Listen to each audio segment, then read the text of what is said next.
Government lower secondary middle school police line संघ बुनियादी सहूलतों से तो महरूम है ही, लेकिन खस्ता हाली का भी शिकार होता जा रहा है। स्कूल आज एक प्लस्तर का छप्पर गिरने से बच्चों ने दौड़े लगा दी, बच्चों ने भागकर जान बचा ली।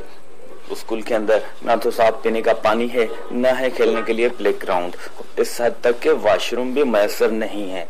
और आज बच्चों की कंप्लेंट पर पाक न्यूज की टीम ने स्कूल का विजिट किया तो स्कूल का हाल कुछ इस तरह का था। नाज़रीन, यहाँ पर कोई जंजला नहीं आया, यहाँ पर कुछ ऐसी हरकत भी नहीं हुई जिससे ये चीजें हो, लेकिन यहाँ पर मुझे अफसोस से कहना पड़ रहा है इस बिल्डिंग की ज़बून हाली इस तरह की है कि आप ये देख रहे हैं। और ये तराना चल रहा था और यहाँ पर जब बच्चे इंटर होने लगे थे तब ये छप्पर गिरा था ऊपर छत से। और यहाँ पर ये हमारी इंतजामिया जो है माशाल्लाह से आज तक इस स्कूल को बनाने के बाद यहाँ पर पहुँचे नहीं है।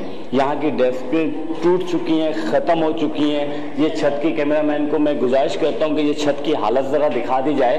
तो ये छत की हालत है। तो यहाँ पर शुक्र है अल्लाह का अभी तक ऐसा कोई नहीं हुआ, ये मौजूदा तरीके से बच्चे बच गए। आज यहाँ पर ये जो छप्पर गिरा है यहाँ पर स्कूल बनाने के बावजूद शागिर्दों को यहाँ पर लाके मौत में धकेला जा रहा है। आखिर क्यों और कब तक? कैमरामैन रियाजुल हसन के साथ राशिद जान बलोच, पाक न्यूज सांगड़।